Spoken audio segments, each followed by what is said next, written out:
Hi, everyone. Judge Andrew Napolitano here for Judging Freedom. Today is Wednesday, June 4th, 2025. Ambassador Charles Freeman will be here with us in just a minute on this.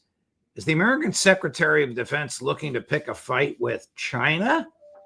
But first, this. While the markets are giving us whiplash, have you seen the price of gold? It's soaring. In the past 12 months, gold has risen to more than $3,000 an ounce. I'm so glad I bought my gold. It's not too late for you to buy yours. The same experts that predicted gold at $3,200 an ounce now predict gold at $4,500 or more in the next year. What's driving the price higher? Paper currencies. All around the world, they are falling in value. Big money is in panic as falling currencies shrink the value of their paper wealth. That's why big banks and billionaires are buying gold in record amounts. As long as paper money keeps falling, they'll keep buying, and gold will keep rising. So do what I did. Call my friends at Lear Capital. You'll have a great conversation, and they'll send you very helpful information. Learn how you can store gold in your IRA tax and penalty free or have it sent directly to your doorstep. There's zero pressure to buy and you have a 100% risk-free purchase guarantee. It's time to see if gold is right for you. Call 800-511-4620, 800-511-4620, or go to LearJudgeNap.com and tell them your friend the judge sent you. Ambassador Freeman, welcome here, my dear friend. Before we get to China, of course, the hot news on which I ardently seek your views is the drone attack in Russia. Is it fair to characterize it this way, Ambassador? The United States of America and its NATO allies just waged an attack on Russia using their proxy, Ukraine. Well, this was apparently begun planning for in the Biden-Sullivan, probably Rishi Sunak era about a year and a half ago. There's a real question about whether there was continuity in government, and the Trump administration knew about the plan. It seems everyone seems to have come down to the theory that the MI6 of Britain was behind it. It was very, very dangerous. There has been a long tradition, for good reasons, that the two sides in the Cold War, the United States and the Soviet Union, now the United States and Russia, exempt each other's nuclear deterrent, all elements of it, from attack. Because to attack an element of a nuclear deterrent is regarded by both as the equivalent of a nuclear attack. It's trying to degrade the deterrent value of the other side's nuclear weapons. Of course, Great Britain is not part of the Strategic Arms Limitations Treaty, which has been suspended, but which both sides had continued to honor in practice, nor is Ukraine. But this has set a precedent, which is very bad, not just because of the attack on the nuclear bomber, an obsolete bomber, the Tu-95, not made anymore, basically the equivalent of the B-52, but also because of the method that was used, which was to use civilian drivers to drive trucks that had been specially engineered to have retractable roofs full of killer drones, park those, and then fire the drones through the roof after the roof was retracted. It doesn't appear that much damage was done to the Russians. Satellite images show several aircraft severely destroyed and a couple damaged, but the basic fleet remains intact. This was on the eve of the Istanbul talks. And one has to suppose that the purpose was, in part, to derail those talks, to rile up the Russians to do something crazy that would justify the continuation of the war, which is what the British and other Europeans want, not what President Trump wants. So this was a disaster in terms of the precedents it set. And it was followed, of course, by an effort to take down the bridge from the mainland of Russia to Crimea, which it also appears to have not succeeded. That is, their traffic is still moving across the bridge, apparently. But that too seems to have involved MI6 and expectations that with the takeout of the Russian bomber force, the takeout of the bridge, the way would be clear for some sort of further assault on Crimea, which there are indications may be in the preparation.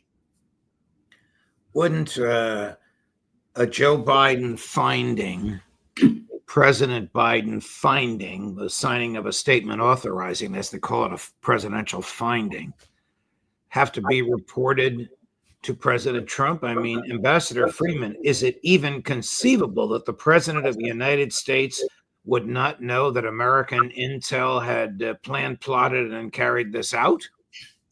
I think, unfortunately, it is. The transition was messy. President Trump, for some reason, does not feel that he is bound by the decisions of his predecessors. He acts as though he is the sole authority and not occupying the office of the presidency. And I would have to say also that his interactions with the intelligence community are brief, perfunctory, apparently uncomfortable. They take place once a week. In about an hour, he's to meet again with the intelligence people for a briefing. He does it only once a week. I don't know what he knows, and I think you can't be confident that, in fact, there was the sort of continuity that would have been appropriate. Is it conceivable that the CIA was not involved? Colonel McGregor seems to feel the CIA took a lead role in this. He also thinks, now I suggested this to him, but I didn't even put this idea in his brain. He also seems to think that Mossad was involved, that the nature of this attack was very reminiscent of the pager attack that Mossad pulled off in Lebanon. Well, I think the CIA obviously had to have been involved. It had a very close liaison relationship with MI6, which was probably the lead agency on this. I don't know whether Mossad was involved. I think there is an analogy with the terrorist attack on Hezbollah that Mossad carried out through explosive pagers. But I don't think that necessarily leads to the conclusion Mossad was involved. On the other hand, the argument that it might have been involved is that the Israelis would like this war in Ukraine to go on. It diverts attention from them. It keeps the U.S. arguably tied down in their endeavors, and it's good for arms sales. And a lot of Israelis are, in fact, from Ukraine, or Russia. So I can't rule that out, but I don't see any evidence of it. Here's, I don't often quote Steve Bannon, but he's harshly critical of Senator Graham and seriously warning of where this could go. And he's harshly critical of President Zelensky. Here he is on another program, another show. I think this is Chris Cuomo's show, but I might be wrong. I'll identify the anchor in a minute. Cut number 8. We can't have people over there telling the Ukrainians that we're going to back more. What we're trying to do is calm this down. What President Trump is trying to say is, like, look, we can't have Lindsey Graham and particularly Zelensky leading us into a third world war with a deep strike into Russia. And Putin came back today and said, hey, we're going to get to the bottom of this, and we're going to see who's accountable in Ukraine and beyond. And that was a message to the United States. What he's doing over there right now is stirring it up. He's giving Ukrainians false hope that we're there to support them on engaging Russia in a kinetic conflict, and we are not. Two things ought to happen. Either cancel his passport and don't let him back in the country, or put him in jail if he comes back. And people better wake up to the fact that we're getting sucked into this war. If the intelligence community actually did this, this is an act of war against Russia. Did the American people vote to go to war with the Russian people? That was News Nation with my longtime friend and former colleague, Chris Cuomo. I thought much of what Steve Bannon made sense. Aren't there statutes or rules that prohibit members of Congress from conducting their own foreign policy? Well, there used to be, but the precedents now are against that. Don't forget that when the JCPOA, the agreement was negotiated for the nuclear agreement was negotiated with Iran, we had 51 senators write a letter to the Ayatollah saying, don't pay attention to that man in the White House. We're in charge and this agreement stinks. We won't approve it. So there's an independent branch of government that unfortunately is heard from these days, mainly in irresponsible ways. That is certainly the case with Lindsey Graham. I agree with Steve Bannon. This is not anything that a senator you ought to be doing. And I note that there are increasing reports that Mr. Graham, Senator Graham, may be on the Ukrainian payroll with money that's been laundered through the Baltics and found its way into his pockets or his campaigns. So this is very unsavory and very unwise on his part.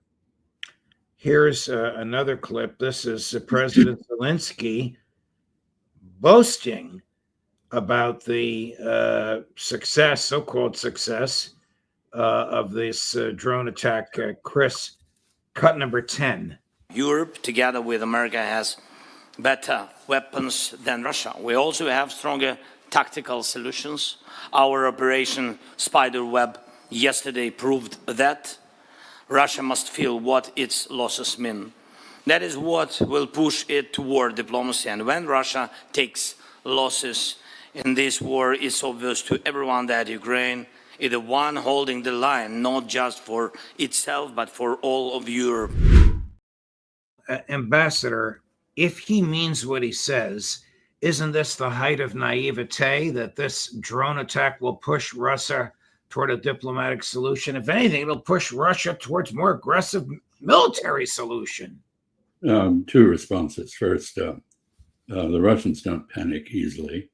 Vladimir Putin has a reputation for very cold-blooded consideration of options.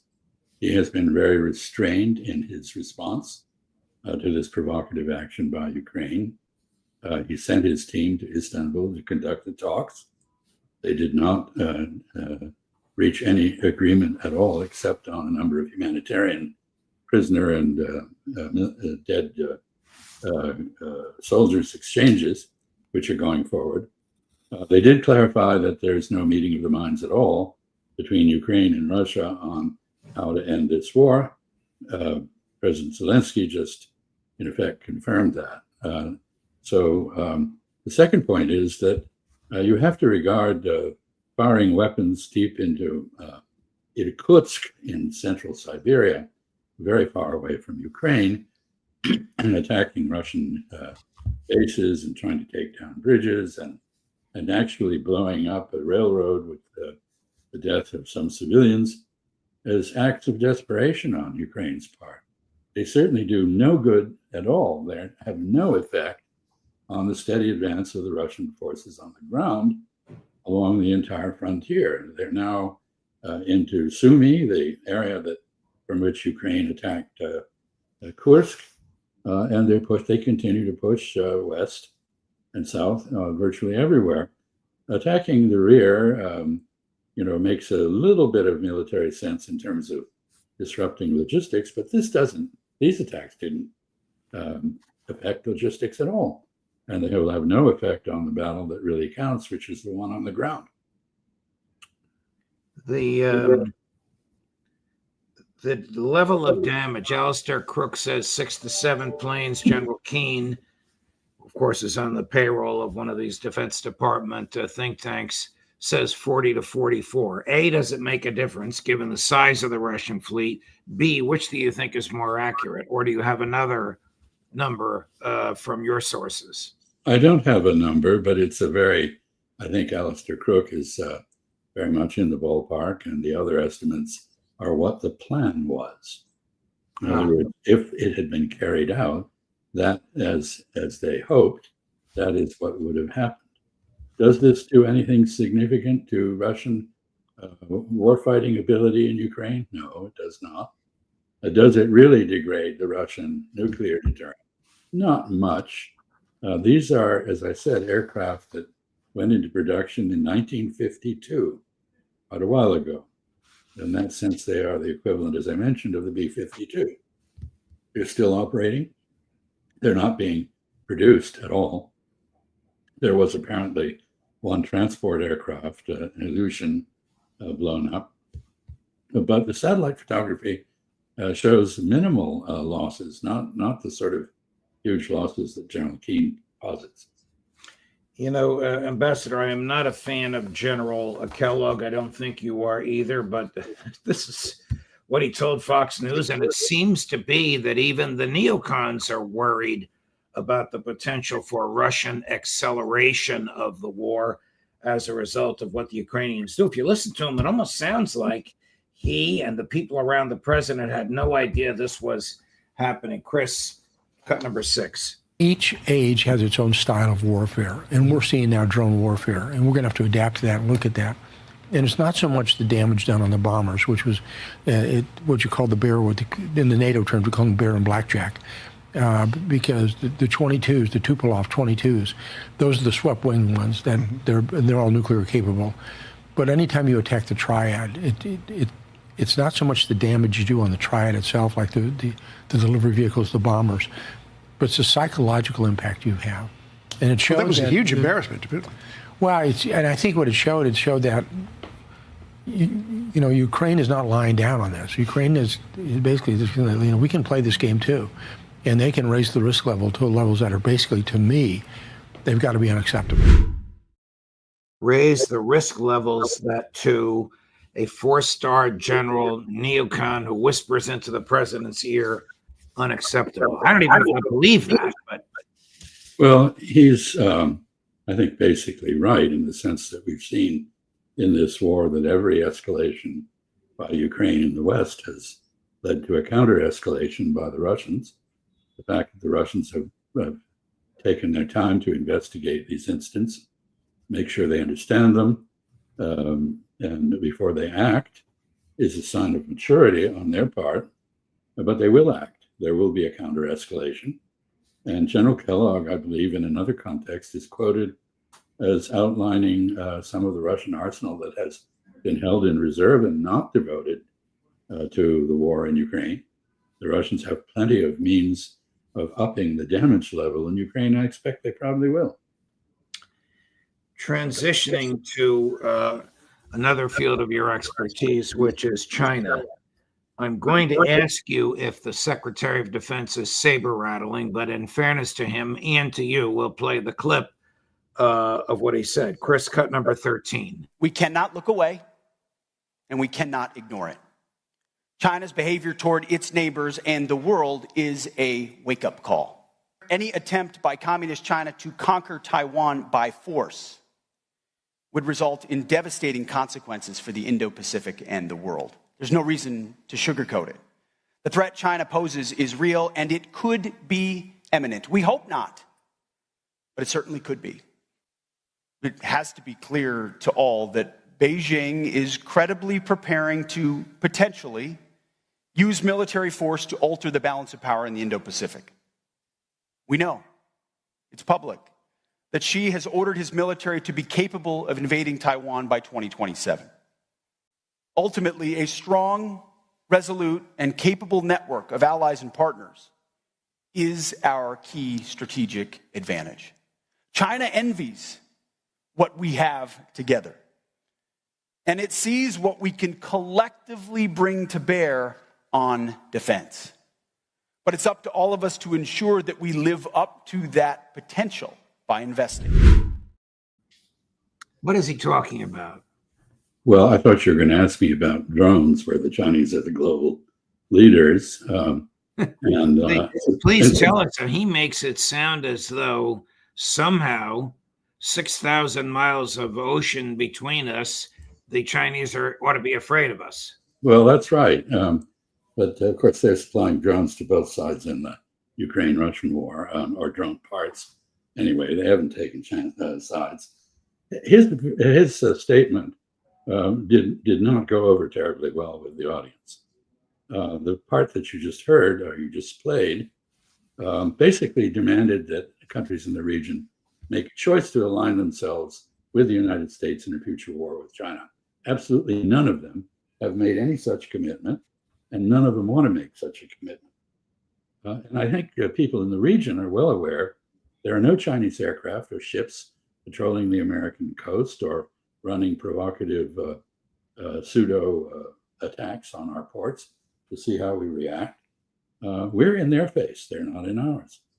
And when he talks about Chinese aggression, everybody in that audience knows that China hasn't started a war, hasn't been in a war since 1979, the war with Vietnam.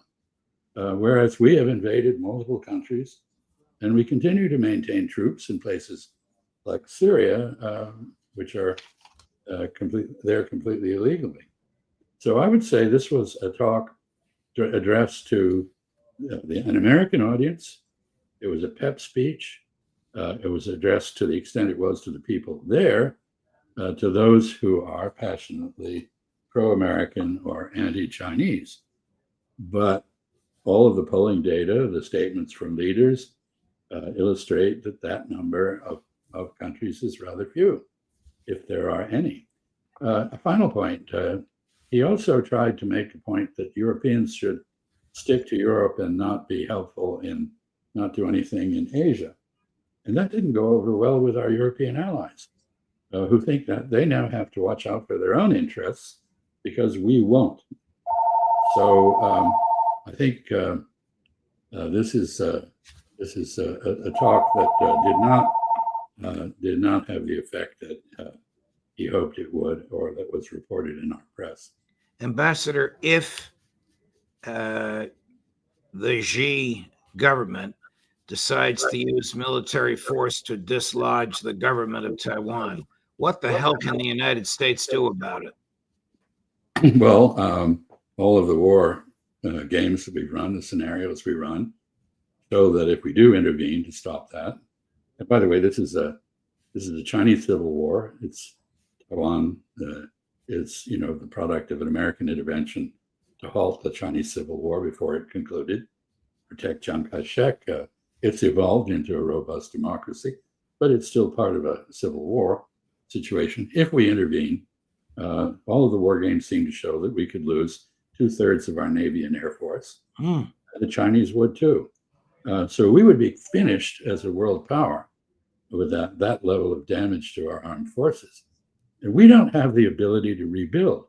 People imagine that just as in World War II, where Japan could not replace the ships and aircraft that it lost, whereas we could, and then some, that we're in that position. But the position now is reversed. China has 200 times the shipbuilding capability we do. Its aircraft production is able to ramp up considerably. It spends less than 2% of GDP on its military. We're spending not just the Defense Department budget, but another third or so on top of that, 1.5 trillion, about 5 or 6% of our GDP, and we're in debt. China's not. So this is not a scenario that we ought to be looking for. And I think we're leading with our chin. And I don't think we'll like the result if we actually get the war that we seem to be preparing for. Ambassador Charles Freeman, a pleasure, my dear friend, no matter what we're talking about. Thank you so much for joining us. We'll look forward, and thank you for accommodating my schedule. This is not your usual time. We'll look forward to seeing you next week. Okay. Thank you, Ambassador. Coming up later today at 2 o'clock, Colonel Karen Kwiatkowski, and at 3 o'clock, our old buddy Phil Giraldi, Judge Napolitano for Judging Freedom.